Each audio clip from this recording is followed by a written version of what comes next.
Shalom bien-aimés dans les Seigneurs, merci beaucoup du temps que vous nous accordez. Merci de reprendre présent à notre rendez-vous de partage de la parole et de la prière. Que Dieu vous bénisse pour votre soutien. Merci à tous ceux qui se sont abonnés, à ceux qui partagent et commentent nos vidéos. C'est vraiment une marque de soutien à cette œuvre et nous prions que le Seigneur vous bénisse. Alors pendant tout ce mois d'août, nous allons partager la parole autour d'un sujet très important et ce sera l'équilibre. En fait, pendant tout le mois, comme je le disais, nous allons essayer de vous parler, de partager pour nous permettre de vivre une vie de foi équilibrée. Ce que je veux dire par une vie de foi équilibrée, c'est en fait trouver le juste milieu pour vivre la foi, exercer sa foi dans la société où nous vivons sur Terre. Et pour commencer, par définition, l'équilibre est en fait un état de repos d'un système dans lequel deux forces s'annulent mutuellement. Et c'est exactement ce qui se passe lorsque nous recevons Christ et que nous commençons notre marche de foi. En fait, le vieil homme qui a ses habitudes, qui a sa façon de faire et sa façon de vivre, se confronte à cet homme né de nouveau, ce nouvel homme qui aussi a sa nouvelle façon de voir les choses et sa façon de vivre. Et il y a un conflit, il y a ces deux êtres, ces deux hommes qui se battent. Et généralement, les enfants de Dieu optent d'aller vers un extrême. Il y en a de ceux qui sont à l'extrême gauche et d'autres qui optent pour l'extrême droit. Et le problème, c'est que les uns se voient être TTS, comme on les disait dans le temps, très trop spirituels, et d'autres, ils ne restent que charnels. Trouver le juste milieu est très important, enfant de Dieu, parce que il nous permet de vivre cet état de repos, de vivre la vie chrétienne comme n'étant pas un fardeau, comme n'étant pas un problème. Et lorsque vous trouvez ces justes milieux, vous vous rendez compte qu'il y a en fait beaucoup de choses qui ont pesé sur vos épaules, qui ont pesé sur votre conscience, alors que cela n'était un poids que vous vous imposez vous-même. Et trouver ces justes milieux est aussi important parce que vivre en équilibre sa foi sur terre permet de gagner d'autres personnes à Christ. Il y a beaucoup de gens, enfants de Dieu, qui nous entourent et qui ne savent pas venir vers Christ parce qu'ils ont l'impression que nous ne vivons pas heureux cette vie chrétienne. Ils ont l'impression que cette vie pèse sur nous. Ils ont du mal à nous comprendre. Nous vivons comme des extraterrestres. Nous nous comportons en ange qui vit sur terre. Nous voyons des démons partout. Nous avons des réactions et des concepts bizarres qui ne sont pas compréhensibles par l'homme. Et cela pousse beaucoup à être réticents par rapport à la foi. On croit que vivre la foi, c'est quelque chose de compliqué, de difficile. Pourtant, ce n'est toujours pas le cas. Donc, pendant ce mois, j'aimerais que nous puissions parler d'une dizaine de vérités qui vont nous permettre de vivre notre foi chrétienne en équilibre avec le monde qui nous entoure, avec la nature, avec la société dans laquelle nous vivons, car nous sommes encore sur terre, nous ne sommes pas encore allés au ciel. Et la première grande vérité, c'est que nous devons être toujours rationnels dans la foi. Vous savez, enfant de Dieu, la foi fait allusion à l'abstrait, à quelque chose que l'on ne voit pas, que l'on ne touche pas. Et même si cela est le cas, nous devons toujours être rationnels dans notre foi. Souvent, nous avons eu une foi irrationnelle et essayer de rimer ou essayer de penser que notre foi était en fait forte. Une foi irrationnelle n'est pas une foi forte. Et croire cela, c'est se tromper, c'est vivre très mal sa foi chrétienne. Je nous invite à lire la parole de Dieu dans Genèse 6, 14 et 15. Je lis au nom de Jésus. « Fais-toi une arche de bois de gopher. Tu disposeras cette arche en cellules et tu l'enduiras de poids en dedans et en dehors. Voici comment tu la feras. L'arche aura 300 coudées de longueur, 50 coudées de largeur et 30 coudées de hauteur. » À la maison, vous pouvez continuer à lire toutes les directives que Dieu donne à cet homme de Noé par rapport à la construction de l'arche. Ce qui intéresse et attire mon attention ici, c'est que Dieu parle à Noé du déluge. Dieu parle à Noé de ses projets. Et Noé, par la foi, la Bible dit, il a cru et il a reçu l'appel de Dieu. Mais après, il est quand même assez impressionnant de constater que Dieu donne une leçon ou des directives, des géométries assez précises à cet homme de Noé. Il en sort donc clairement que même si c'est par la foi que Noé accepte de construire l'arche, il a quand même eu besoin de se servir des géométries pour bâtir cette arche. Donc, Noé ne pouvait pas dire, puisque c'est Dieu qui me demande de faire l'arche, je vais la faire comme je veux, comme je l'entends, selon que le Saint-Esprit me le conduira. Souvent, nous le disons si bien, selon que le Saint-Esprit me conduira. C'est une très bonne chose. Mais dans ta foi, fais un effort, enfant de Dieu, d'être rationnel. Ne va pas demander à Dieu de faire de toi une femme alors que tu es un homme parce que tu crois fermement. C'est irrationnel et Dieu n'exauce pas une foi irrationnelle. Il y a des choses que Dieu mettra dans ton cœur de réaliser. Et peut-être que pendant que je te parle, Dieu t'a demandé de construire une arche. Peut-être que ton arche, c'est une entreprise, un mariage, une relation, un projet, un commerce, et j'en passe. Mais sers-toi des mesures, des géométries. Souviens-toi que pour réussir un commerce, il y a un certain nombre de règles. Pour réussir dans le ministère, il y a un certain nombre de règles. Quoi que tu acceptes de faire par la foi, tu auras besoin d'un certain nombre de choses pour réaliser cela.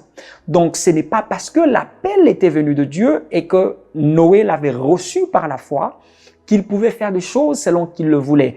Et lorsque vous voyez Dieu donner des directives aux gens, même lorsqu'il parle à Moïse concernant le tabernacle, Dieu était tellement précis dans les détails que nous voyons que Dieu n'est pas un Dieu qui néglige certains principes de la vie. Dieu, il sait respecter certaines choses et il nous invite à faire de même.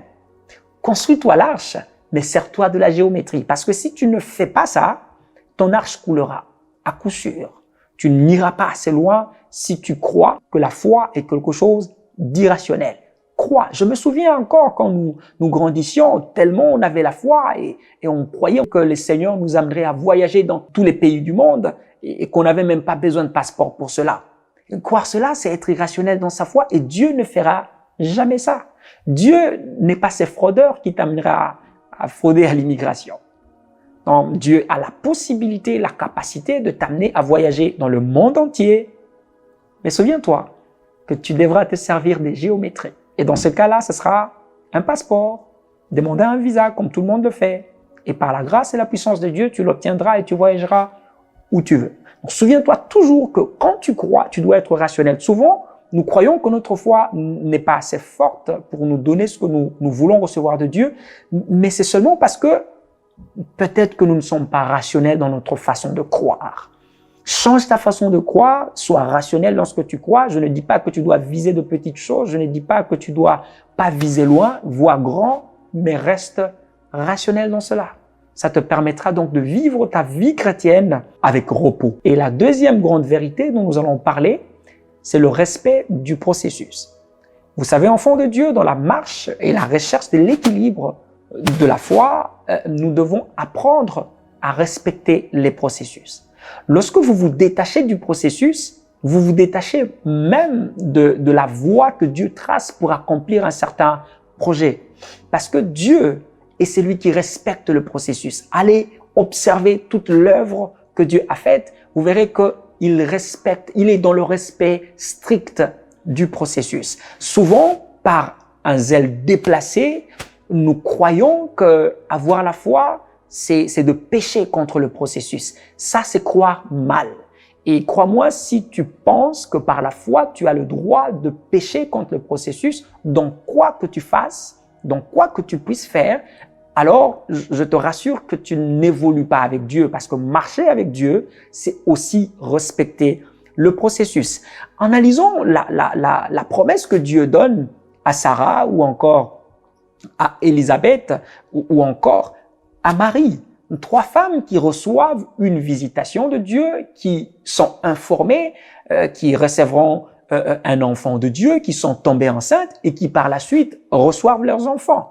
J'aime beaucoup le fait que même si ces grossesses sont venues annoncées par Dieu de manière miraculeuse, ces grossesses ont respecté le processus. Isaac est né 9 mois après la grossesse de sa mère. Jean-Baptiste est né 9 mois après la grossesse de sa mère. Jésus est né 9 mois après la grossesse de sa mère. Ce n'est pas puisque Jésus était Dieu, puisque sa naissance a été annoncée par un ange, qu'il est né le même jour. Le processus devait être respecté. Je te rassure, enfant de Dieu, que si tu crois que le Seigneur te donnera un enfant, tu devras tout de même patienter pendant 9 mois pour le posséder. Si tu veux devenir médecin, tu devras passer les années qu'il faut pour étudier et devenir médecin. Il y a un certain nombre de choses que nous devons comprendre. Il y a beaucoup de gens qui, par la foi, une foi que j'appelle déplacée ou ignorante, pensent croire, mais en réalité, ils ne sont que dans l'ignorance. Et comme vous le savez, la Bible dit, mon peuple est détruit faute de connaissance. Et acquérissons la connaissance, marchons dans ces choses, car elles nous permettront d'aller loin avec Dieu. Il y a des choses que nous espérons recevoir de Dieu, il y a des choses que nous voulons recevoir de lui, il y a des choses que nous recevrons de lui, certes, mais cela passe par un processus. Et ne pas respecter ces processus, ce n'est pas croire. Vous savez, aujourd'hui, on a tendance à croire que avoir la foi, c'est d'avoir aujourd'hui, c'est de recevoir de Dieu des choses sans passer par un processus donné. En fait, ça, ce n'est pas de la foi, cela n'est que de la paresse. Beaucoup de gens pensent que croire, c'est attendre à recevoir des choses de Dieu sans faire des efforts. Et tellement, on est de plus en plus paresseux dans nos églises aujourd'hui, on travaille de moins en moins et on dit que l'on a une grande foi. En fait, Dieu ne récompense pas la paresse. Le respect du processus est une obligation pour atteindre un certain nombre de choses dans la vie, que ce soit dans la marche avec Dieu ou encore dans la vie de chaque jour.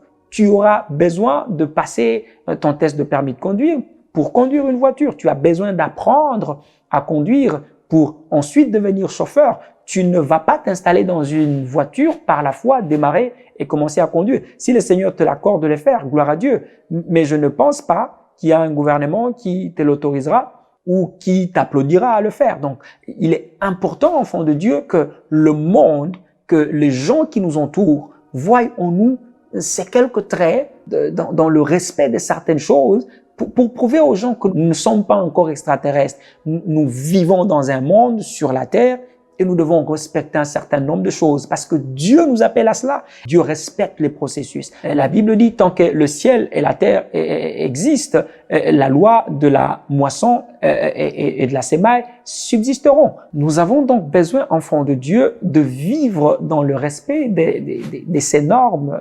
d'un certain nombre de principes et du processus. Cela permettra aux gens qui nous entourent de comprendre que nous sommes chrétiens, mais nous sommes équilibrés. Nous n'espérons pas de choses comme des gens qui ne réfléchissent pas, comme des gens qui ne comprennent rien. Et avoir la foi n'est pas du tout être aliéné. J'aimerais donc te dire, enfant de Dieu, que le fait d'avoir la foi ne te dédouane pas d'un certain nombre d'efforts, un certain nombre de principes auxquels tu dois te tenir. C'est très important et tu dois apprendre à appliquer cela dans ta marche et dans ta vie de chaque jour. La troisième chose, enfant de Dieu, c'est que nous devons apprendre à travailler nos capacités. Il est très important, enfant de Dieu, que nous puissions faire un effort de nous améliorer, de nous enrichir chaque jour. Il nous arrive, quand nous commençons notre marche avec Dieu, de croire que par le salut, nous avons été surdoués, nous avons été suréquipés et c'est bon, nous n'avons plus rien à faire. Christ a tout fait pour nous, Christ est mort pour nous et en lui, nous avons tout. Je ne dis pas que c'est faux, mais nous devons comprendre une chose, qu'il est de notre responsabilité de travailler un certain nombre de capacités pour atteindre un certain nombre d'objectifs. J'aime dire aux enfants de Dieu que si tu n'as pas encore accepté l'inacceptable, tu n'atteindras jamais l'inoubliable. C'est exactement ce que je vais te rappeler aujourd'hui.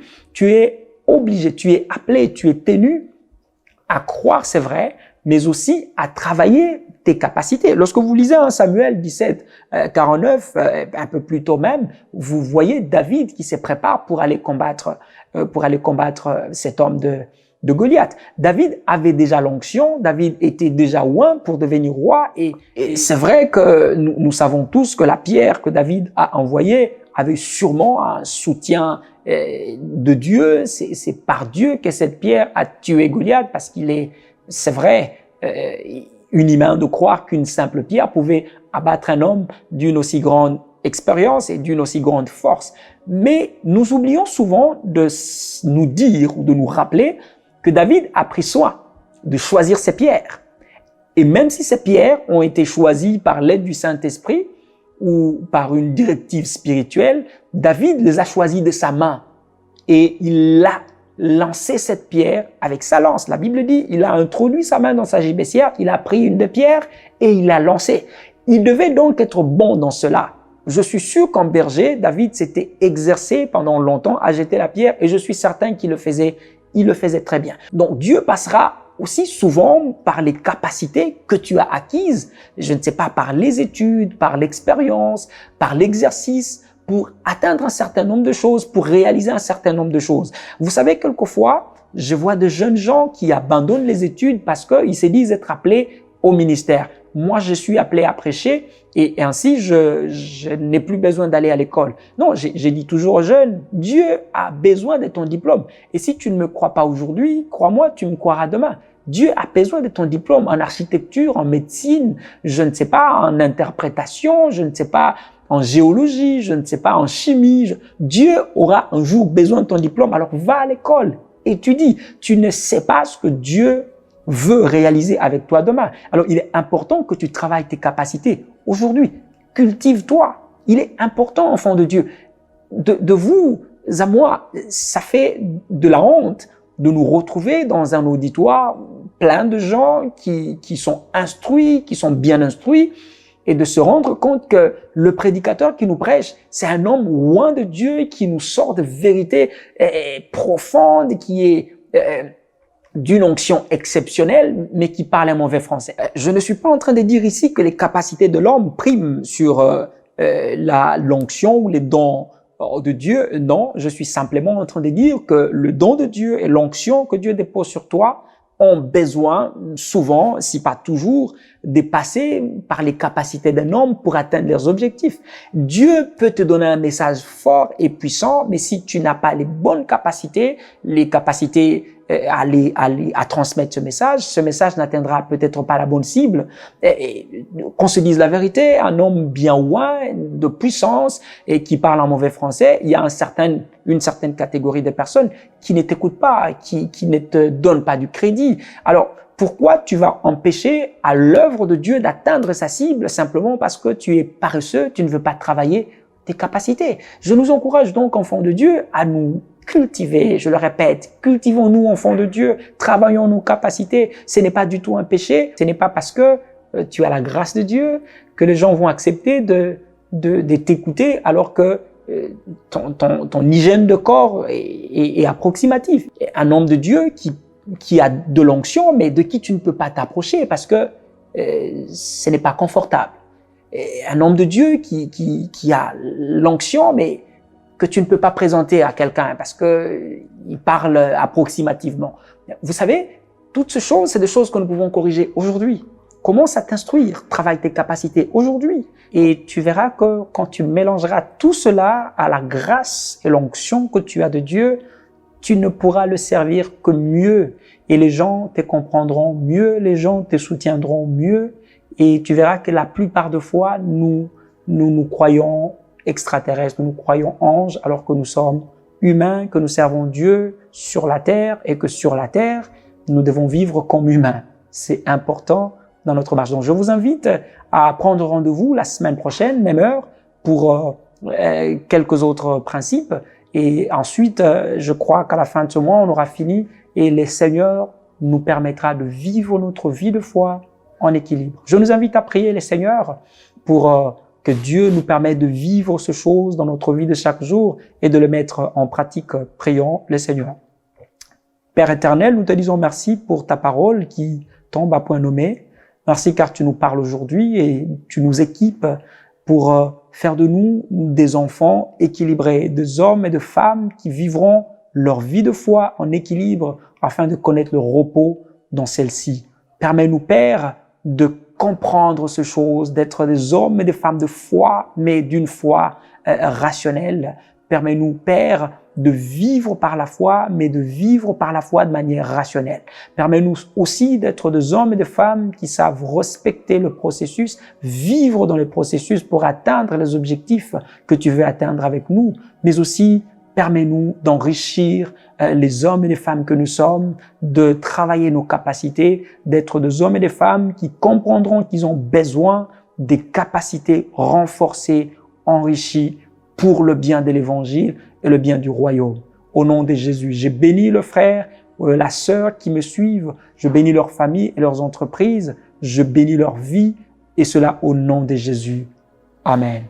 Merci beaucoup pour le temps que vous nous avez accordé. Merci pour vous être abonnés. Je vous rappelle, abonnez-vous, partagez avec vos amis et surtout, ne manquez pas d'activer la cloche de notification pour ne rater aucune de nos vidéos. D'ici là, portez-vous bien et que le Seigneur vous bénisse.